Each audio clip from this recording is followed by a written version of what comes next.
think one of the biggest struggles, Ryan, when you think about implementing a relative TSR program is it requires a certain degree of business model similarity that you feel relatively confident that your share price can move reasonably consistently with a group of companies. Oftentimes, companies think about who are our competitors for investor capital. And so you kind of have to think about that, pick a group of companies that is a reasonable representation of a performance comparator group. And in many cases, that could be different than your compensation benchmarking peer group. And that's okay. It's quite typical for that to be the case. But I would say the top challenge is picking that group of comparator companies.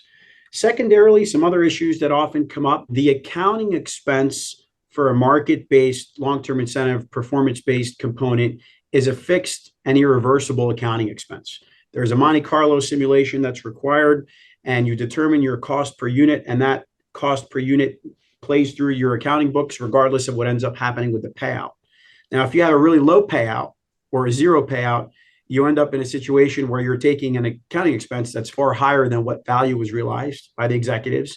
But if it ends up being a really high payout, you could have a situation where the accounting expense is lower than the value that was realized. So that could be a pro or a con, depending on how things go. The other thing I would mention is that from a line of sight perspective, sometimes it could be a real struggle. We know there are many examples where executives have performed really well financially or operationally, and for whatever reason, the market hasn't rewarded the share price.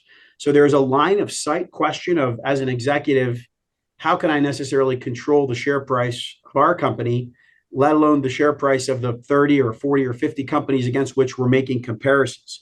So in that capacity, there's a real question of controllability and line of sight for the executives.